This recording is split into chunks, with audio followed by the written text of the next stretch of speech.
யாழ்ப்பாணக் கல்லூரியில் 1979 ஆண்டு முதல் ஓய்வு பெறுகிற 2019 ஆண்டு வரைக்கும் lab assistant, audio visual department incharge, works officer என்ற பல பணிகளில் ஈடுபட்டு 40 ஆண்டுகால சேவையை நிறைவு செய்து ஓய்வின் பிறகு வட்டுக்கோட்டையில் வாழ்ந்து வருகிற நவராஜா யோகராஜா அவர்களை ரூட்ஸ் ஆஃப் ஜஃப்னா காலேஜ் என்கின்ற இந்த தொகுப்பிற்காக மகிழ்ச்சியோடு சந்திக்கிறேன். வணக்கம் யோகராஜா.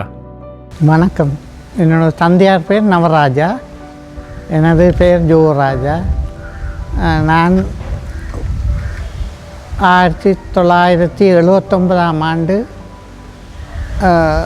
யாழ்ப்பாண கல்லூரியில் லேப் அசிஸ்டண்டாக வேலைக்கு சேர்ந்தேன். ஆய்வுக்கூட உதவியாளர் என்கின்ற இந்த பணியில் எவ்வாறு நீங்கள் இணைத்து கொள்ளப்பட்டீர்கள்? அந்த நேரம் அந்த ஆய்வுக்கூட உதவியாளராக வருவதற்கு ஒருவரும் முன்வரவில்லை. அப்போ அந்த முதல் வேலை செய்த ஆறுமுகம் என்பவர் தனது ரிட்டையர்மெண்ட் வந்தும் அவர்தான் தொடர்ந்து 5-6 வருஷம் இருந்திருக்கிறார்.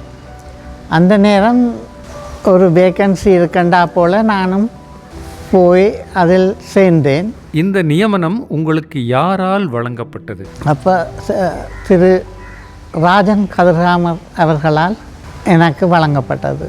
பணி நியமனம் பெற்ற பிறகு உங்களுடைய அனுபவம் எப்படியாக அமைந்திருந்தது? லேப் வேலையை பொறுத்தவரையில் எனக்கு கஷ்டமண்டு இல்லை. ஆனால் அந்த பழைய ஆக்கள் உதவி அதிகம் எனக்கு கிடைக்கவில்லை அந்த வேலைக்கு. என்றாலும் நான் அதை செய்யக்கூடியதாக இருந்தது.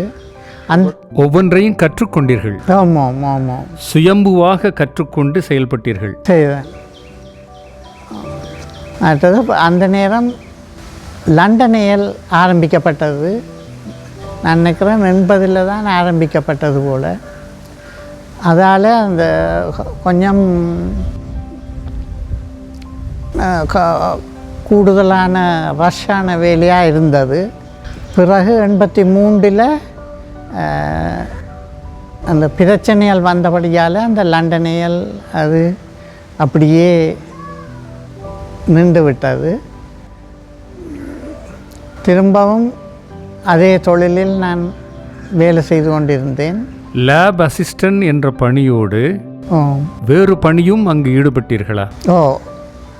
அதாவது இந்த மைக்குகள் பூட்டுற பொறுப்பை என்னிடம் தந்தார்கள். ஆடியோ விஷுவல் லேபினுடைய பொறுப்பாளராக இருந்தீங்க? ஆமாம் ஆமாம் ஆமாம். உங்களுடைய பொறுப்பில் தான் அந்த டிவி டெக்குகள், மற்றது பிள்ளைகளுக்கு படங்கள் போடுவது, எல்லா பணியும் உங்களுக்கு. அப்போ அந்த காலத்தில் நீங்கள் நிறைய மாணவர்களுக்கு தேவையான சில படங்கள் எல்லாம் நீங்கள் அந்த காலத்தில் போட்டிருக்கிறீங்க. எந்த நிகழ்ச்சி நடந்தாலும் யாழ்ப்பாண கல்லூரியில் அதுக்கு ஒலிவாங்கிகளை ஒழுங்கு செய்வதாகவும் நீங்கள் இருந்தீங்க, அப்படித்தானே? அந்த பணிகளை பற்றி கொஞ்சம் சொல்லுங்கள். சந்தோஷங்கள், மறக்க முடியாத நினைவுகள் எதுவாக இருந்தாலும். அந்த என்ன கண்ட உடனே ஓடியருவார் மாணவர்கள் அந்த டிவி பார்ப்பதற்காக. அப்போ அவர்கள முகத்தை பார்த்த பொழுது எனக்கு வலு சந்தோஷமாக இருக்கும். அந்த நேரம்தான் முதல் டிவி அறிமுகமானது இங்கே. அது யாழ்ப்பாண கல்லூரியிலும் இருந்தது. ஆமாம். யாழ்ப்பாண கல்லூரி அதுக்கென்று ஒரு லேபை ஆரம்பித்து அது அந்த நிகழ்ச்சிகளை எல்லாம் ஒளிபரப்பு செய்பவராக. எந்த ஆண்டிலிருந்து எந்த ஆண்டு வரைக்கும் யாழ்ப்பாண கல்லூரியில் பணி செய்தீர்கள்? நான் 1979 ஆண்டு தொடக்கம் 2019 ஆண்டு மட்டும் 40 ஆண்டுகள் வேலை செய்திருக்கின்றேன். லேப் டெக்னீஷியன், அதாவது லேப் அசிஸ்டன்டை தவிர வேறு என்னென்ன வேலை செஞ்சீங்க யாழ்ப்பாண காலேஜில்?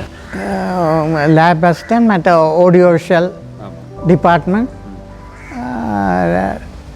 பிறகு சிறு காலத்துக்கு பிறகு ஒர்க்ஸில் ஜாயின் பண்ணினேன், ஒர்க்ஸ் ஆஃபீஸரை. யாழ்ப்பாண கல்லூரியில் ஒர்க்ஸ் ஆஃபீஸராகவும் நீங்கள் இருந்திருக்கிறீர்கள். அது எந்த ஆண்டு முதல்?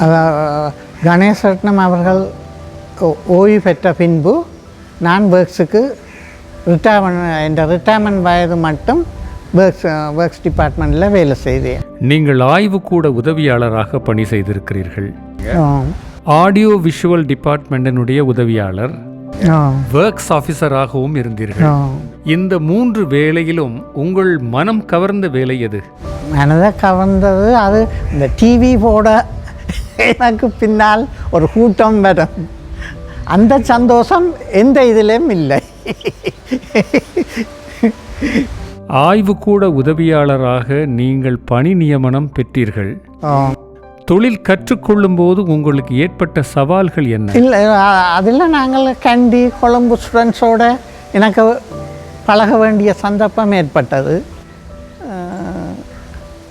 மற்றும்படி அதுவும் ஒரு நல்ல ஒரு இது. அந்த லண்டனேயல் ப்ராக்டிக்கலுக்கு நான் வேலை செய்தது ஒரு பெரிய ஒரு சந்தோஷம். என்றால் அது ப்ராக்டிக்கல் எக்ஸாம்கள் நடக்கிறபடியாக எனக்கு அதில் ஒரு த்ரில். நீங்கள் யாழ்ப்பாண கல்லூரியில் பணி செய்கிற போது வேகமாக நடக்கக்கூடிய ஒருவராக இருந்தீர்கள். இப்பவும் அப்படித்தானா? இப்பவும் எனக்கு அந்த ஸ்டெடியான இது இன்னும் இருக்குது. யாழ்ப்பாண கல்லூரியில் நீங்கள் பணி செய்தது மகிழ்ச்சியை உங்களுக்கு தந்ததா? எனக்கு என்னென்னா இந்த என்னுடைய கிராமத்திலேயே வேலையும் என்னுடைய வீடும் இருந்தபடியால் எனக்கு அந்த வேலையில் எந்த விதமான கஷ்டமும் ஏற்படவில்லை. எந்த நேரமும் போய் உதவி செய்யக்கூடிய அந்த ஆற்றல் இருந்தது பாடசாலைக்கு.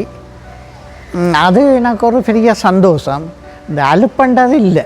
அதாவது பாடசாலை ஆரம்பித்த நேரத்திலிருந்து பாடசாலை முடிகிற வரை நீங்கள் கல்லூரிக்குள்ளேயே இருந்தீங்க. அதுக்கு பிறகு வட்டுக்கோட்டையில் தான் உங்கள் வீடு. எப்பவுமே அந்த கல்லூரியோடு தொடர்பு பற்றி இருந்த ஒரு வாழ்க்கை. இந்த ஓய்வு கால வாழ்க்கையில் யாழ்ப்பாண கல்லூரியின் நினைவுகள் உங்களுக்கு வருவதுண்டா? ஆமாம், அந்த பழைய நினைவுகள் வரும், சந்தோஷங்கள். ஆனால் எனக்கு அந்த வேலை, இந்த எனது உடம்பு நிலை காரணமாக நான் அதிகமாக ஓய்வெடுத்து கொள்வது தான் எனது வைத்தியரின் அறிவுரைப்படி ஓய்வில். நீங்கள் பணி செய்த போது கல்லூரியின் அதிபர்களாக இருந்தவர்கள், ஆசிரியர்கள், அவர்களை பற்றிய நினைவுகள் ஏதும் இருந்தால் அதை சொல்லுங்களேன். அவர்கள் எல்லாரும் பிரச்சனை இல்லை. என்னுடைய தொழிலை பொறுத்தவரையில் எனக்கு அங்கே இடைஞ்சல்ன்றது இல்லை. அப்படி நான் விசேஷமாக சொல்லக்கூடியது ஒன்றுமில்லை. ஆனால் என்ன இருந்தும் அந்த டிவி போடேக்க அந்த மாணவர்கள் ஓடியந்து அவர்கள ஆர்வம், அதுதான் எனக்கு ஒரு சந்தோஷம். இன்றைக்கும் அதை நீங்கள் யோசனை பார்க்குறீங்க. ஆமாம், நிச்சயமாக அந்த ஓடி வந்த அந்த பசங்களோட கூட்டத்தில் நானும் ஒருவனாக இருந்திருப்பேன். அப்போ நீங்கள் அந்த யாழ்ப்பாண கல்லூரியினுடைய வாழ்க்கையை மகிழ்ச்சியாகவும் நன்றியோடு நினைத்து பார்க்குறீங்க.